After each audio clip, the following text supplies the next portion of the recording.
Secret of the Mimic is basically Midnight Motorist. No joke. Now, I'm not saying that SOTM is Midnight Motorist as in story-wise, but both take place at the same location. And this is huge for lore, because this finally confirms the identity of juniors, as well as opens up new possibilities as to the long-awaited answers for MM. The dirt pile, footprints, that place, and Green Guy. But before I get ahead of myself, let me explain. It's all thanks to Edwin's manner that the connection clicked. This house is the same one we see in Midnight Motorist. In SOTM, we learn that Fazbear owns all of Edwin's assets, including his home. Seen here, pause and read at your leisure. So now we know that Fazbear, and more importantly, William Afton, owns Edwin's house. But that doesn't mean that these two places are the same. So what's the proof? Location, location, location. Both homes are located deep in the woods, and they both are at the end of long pathways. The beginning of Secret of the Mimic even has us driving on a long stretch of road surrounded in woods, just like MM's second act later that night. But there's more than just the scenery. Edwin's house contains a remastered FNAF 4 room, and I think this is enough proof to confirm that there's a connection to the Aftons. But what I really like about this theory is that it explains why the Aftons seemed to live in two different houses, because they did. One was William's near the building where the Bite of 83 took place, and the other was Murray's. This also kind of parallels with William stealing all of Henry's stuff, with H's death seen in the books.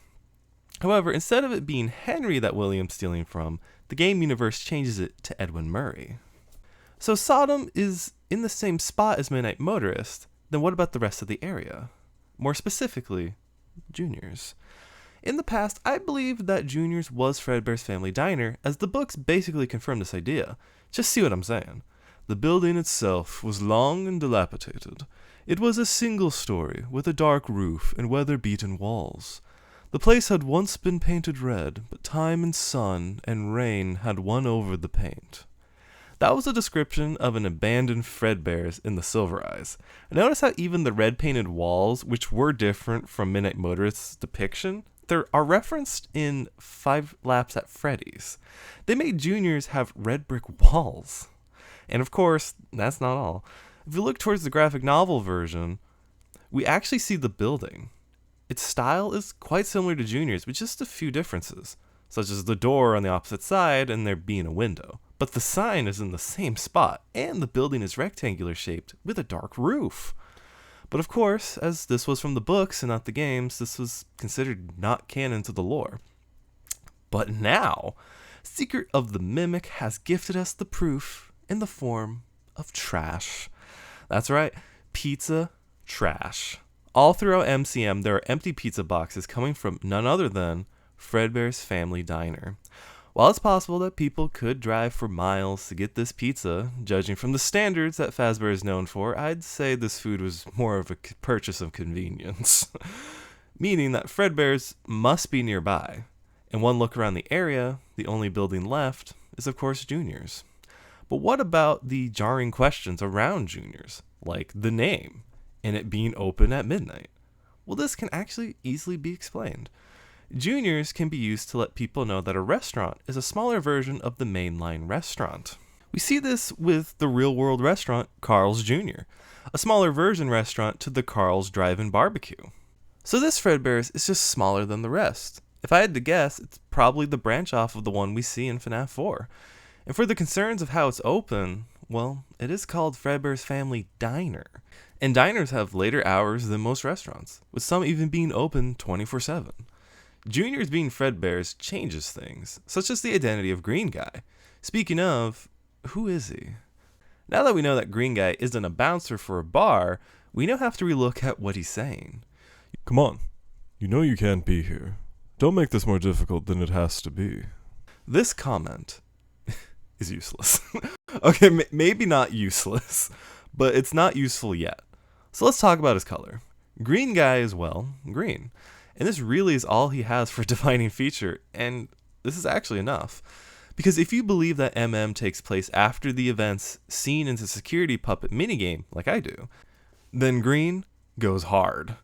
You know what I'm saying. The color code for our assigned child is green. And And who is this child we're protecting? None other than Charlotte Emily, Henry's daughter. Charlotte was Henry's world. She was basically the most important thing in his life. So what better color to represent Henry than the same color as his daughter? Green guy is Henry. That's why the comment he tells William is so passive-aggressive, because Will, while a psycho killer, was still Henry's friend. The darkest pit of hell has opened to swallow you whole, so don't keep the devil waiting, old friend. William learned a heavy lesson that day. Don't mess with Henry's family. And speaking of family, why don't we go back to Midnight Motorist's dirt pile and see who might be buried out there? Before Secret of the Mimic, all we could really guess was that what was buried had to be something or someone related to the Aftons or the Emilys. But now that the house in MM was previously owned by Edwin Murray, this opens up a security door of new possibilities. We know that the Murray household all met tragic ends, so this means it could actually be any one of them too. The human version, Fiona, passed during the tragic event that took place during Fall Fest. It's quite possible that Edwin buried her out there, as it's not too far off from their house, and possibly it's a family-owned graveyard.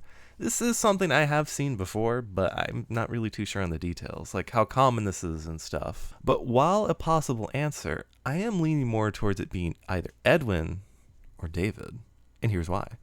We know that Edwin had his legs, well, let's just say misplaced, by M2. I can't move. I can't feel my legs. Speaking of legs, what do you think? I just finished mine. We never learn exactly what happened to the poor guy, but with that kind of injury, I can't imagine he's still alive. And while it seems we can find his place of death, we can't find him. This makes Edwin a good candidate for the dirt pile. M2 might have buried him, either to hide him or maybe because it's mimicking what Edwin did with his wife. Because whether she's the dirt pile or not, she was buried. At least I hope Edwin did so. And M2 at this point was mocking Edwin by being him. So maybe M2 was still in that role, but we do know that M2 was made after the OG Fiona's passing. So how would M2 know how to copy this? It's still possible though, definitely. Now, my favorite one, David. I think that Edwin buried his son in the woods to hide the accident, since everyone warned Murray about having a kid play near a dangerous workplace, and unfortunately, the warnings seemed to take hold. Now, if word got out, that would mean police and Murray would probably get arrested for some kind of child neglect and or endangerment. Also, people outside of MCM would likely find him too. So I think that Edwin buried his son to protect himself, and maybe this selfish act and his neglect on his son made David come back as a vengeful spirit, aka the White Tiger. A stretch idea is that White Tiger is in the basement of MCM, basically beneath the building. Maybe this was done to reference how David is buried beneath the ground. Like I said, that was a stretch, but something to think about. Unfortunately, I don't got a definite answer for the dirt pile still, but I'm starting to think that a Murray family member is becoming pretty likely. So I'm now thinking that the dirt is either 1, a twisted animatronic, most likely the wolf, Twisted Wolf, 2, Mrs. Afton, or 3, a Murray family member. What do you think is in the dirt pile? And don't you dare say exotic butter, because that is a crime against a precious icon. Exotic butters. And speaking of butter, we have yet to discuss the footprints outside the Aftons' home. In the past, I was pretty set on the idea that these footprints were made by Golden Freddy, as the FNAF movie showed that G-Fred can both stand and have weight, allowing him to make the imprint. Oh, and that he went to Abby's house to bring her to Freddy's. That felt very Midnight Motorist inspired. But these scenes in the movie, while not 100% confirmable, I believe it was a tool that we could use to draw the conclusion that G-Fred was outside the window. And I thought that Golden Freddy was leading Cece to Fredbear's to show the child all of William's victims. This, in turn, explains the crying child's trauma of animatronics and why he would call the characters his friends, because he's referring to the spirits in the animatronic suits. But after Secret of the Mimic, I started to wonder if this had changed, but just a little. What if the footprints were made by the White Tiger, aka David? He does have 3 toes, just like the prince, and being inside MCM, he isn't all that far from the house. What if White Tiger befriended the crying child and the two go off to that place again? That place being MCM, or still Junior's. But what's the point of this change? To tell us the identity of the other spirit inside Golden Freddy. What if David was the one you should not have killed? Clearly White Tiger isn't the nicest guy. He kills us any chance he gets, and if the kids in the Stitch Wraith story are to be taken seriously, then there are two spirits, one wicked and one good. David and the crying child. But why would David be called the one you should not have killed? He died at MCM. But here's the thing, we never see or learn how he died. Was it an accident like the Tales book said? Or maybe William had something to do with it?